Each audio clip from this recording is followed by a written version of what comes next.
அஸ்ஸலாமு அலைக்கும் வரஹ்மத்துல்லாஹி வபரகாத்து. எல்லாரும் நல்லா இருப்பீங்கன்னு நினைக்கிறேன். அல்ஹம்துலில்லாஹ். அல்லாஹ் நீண்ட ஆயுசையும் நோயற்ற வாழ்க்கையும் தருவானாக. அன்பார்ந்த தாய்மார்களே, சகோதர சகோதரிகளே, இனி அடுத்ததாக நாம் எந்த எழுத்தை படிக்க போகிறோம் அப்படின்னா, இந்த சிஸ்டத்தினுடைய இது என்னன்னு கேட்டீங்கன்னு சொன்னா, வருஷம் பூரா படிக்கிறது அல்ல, மீறி வந்த ஒரே ஒரு மாசம். அதனால என்னுடைய இந்த சிஸ்டத்துல என்ன மெச்சம்னு கேட்டீங்கன்னு சொன்னா, எல்கேஜியில இருந்து அப்படி 10th சாடுறது, 10th இருந்து டிகிரிக்கு சாடுறது, அந்த மெத்தட். இப்ப நான் அலிஃபு பா இருந்து தொடங்கணும். இப்ப நம்ம அல்ஹம்து ஓத போறோம். அல்ஹம்து சூரா இன்ஷா அல்லாஹ் முழுமையா ஓதிட்டாலே உங்களுக்கு ஒரு திருப்தி ஏற்படும். இன்ஷா அல்லாஹ் அடுத்த பாடத்தை பாருங்க.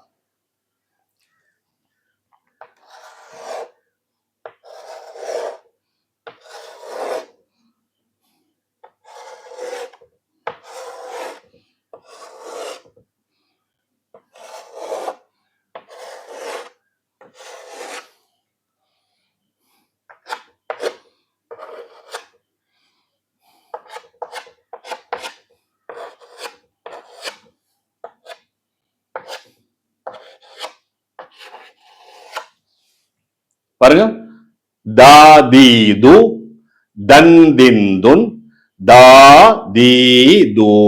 நான் சொல்லித்தர வேண்டிய தேவையில்லை, நீங்களே சொல்லுவீங்க. காரணம் அங்கிருந்து நம்ம படிச்சுட்டே வந்திருக்கிறோம். தாதீது, தன்திந்துன், தாதீது. இது சாதாரண எல்லாருக்கும் வரக்கூடிய ஒரு எழுத்து, எல்லாருடைய வாயிலும் நுழையும். பாருங்க, இதுக்கு ஒரு சாம்பிள் தர்றேன், அது பாருங்க.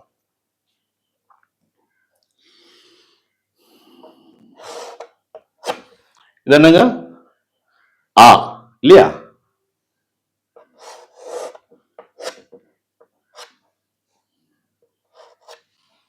தா, அதா, அதா.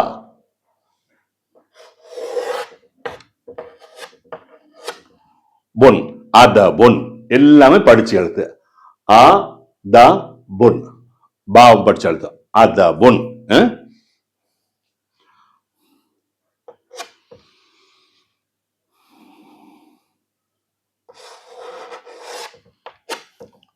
மா,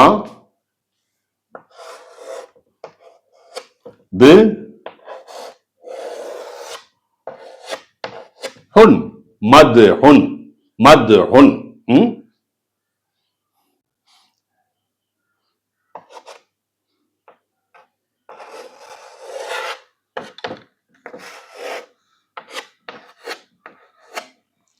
எதுன், எதுன், அதபுன், மதுஹுன், எதுன். அவ்வளவுதான். நாலு. இத நீங்க எழுதி நோட் புக்ல எழுதி சொல்லிக்கிட்டே இருங்க. அதபுன், அதபுன், அதபுன், மதுஹுன், மதுஹுன், மதுஹுன், எதுன், எதுன். எல்லாம் ஒரு உங்க அதபுன் சொன்னா ஒழுக்கம், மதுஹன்னு சொன்னா புகழ்ச்சி, புகழ்வது, எதுன்னு சொன்னா கை. இதெல்லாம் தெரிஞ்ச விஷயம். அப்ப நமக்கு அர்த்தம் பின்ன படிக்கலாம். இப்ப நீங்க அரபி எழுத்த படிக்கணும். புரியுதுங்களா? அப்ப அதபுன், மதுஹுன், எதுன். இப்ப நான் உங்களுக்கு ஒரு ஹோம் ஒர்க் தர்றேன். அந்த ஹோம் ஒர்க்கை நீங்க செய்யுங்க.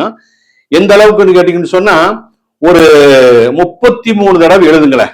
33 தடவை நீங்க எழுதுனீங்கன்னு சொன்னா உங்க மனசுல அப்படி பதிஞ்சிரும். பாருங்க, கூட்டெழுத்து.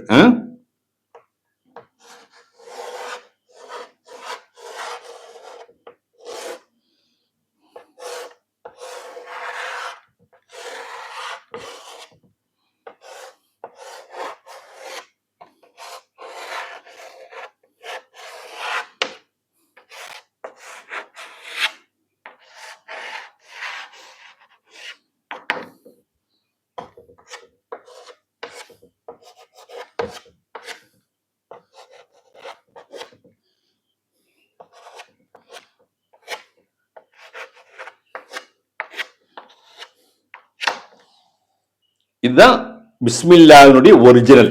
குர்ஆன்ல வரக்கூடிய ஒரிஜினல் இப்படித்தான். பிஸ்மில்லாஹிர் ரஹ்மானிர் ரஹீம். பிஸ்மில்லாஹிங்கிறது வந்து இந்த ஹி, புரியுதுங்களா? அப்ப இந்த கூட்டு எழுத்துல வர்றது இப்படித்தான் வரும். இதை நீங்க தெரிஞ்சுக்கணும். கூட்டு எழுத்துல வர்றது இப்படித்தான் வரும். பிஸ்மில்லாஹிர் ஹிர் ரஹ்மா நிர் ரஹீம். இங்க நம்ம கவனிக்க வேண்டிய இங்க ஒரு அலிஃபு, இங்க ஒரு லாமு, இங்க ஒரு அலிஃபு, இங்க ஒரு லாமு. இது குர்ஆனுடைய ஒரிஜினல். இத கூட்டி எழுத்து வர்றது இந்த அலிஃபு லாமு, இந்த அலிஃபு லாமு கண்டிப்பா வரத்தான் செய்யும். அப்ப இதுதான் குர்ஆன், நேச்சுரல் குர்ஆனுடைய எழுத்து இது. அப்ப நீங்க இது என்ன செய்யணும் கேட்டீங்கன்னு சொன்னா 33 தடவை எழுதுங்க. என்னது 33 கேட்கலாம். நம்ம தஸ்பீ ஓடுறது 33 30, அதுல ஒரு பரக்கத்து இருக்குது. அதனால 33 தடவை எழுதி அதை பத்திரமா வைங்க. இன்ஷா அல்லாஹ் அதுல ஒரு பரக்கத்து இருக்குது. அப்ப பிஸ்மில்லா ஹிர் ரஹ்மா நிர் ரஹீம். இது இன்னத்த இன்றைய ஹோம்வொர்க். இதையும் படிங்க, இதையும் படிங்க. இன்ஷா அல்லாஹ் அடுத்த நாளைக்கு பார்ப்போம். அஸ்ஸலாமு அலைக்கும் வரஹ்மத்துல்லாஹ்.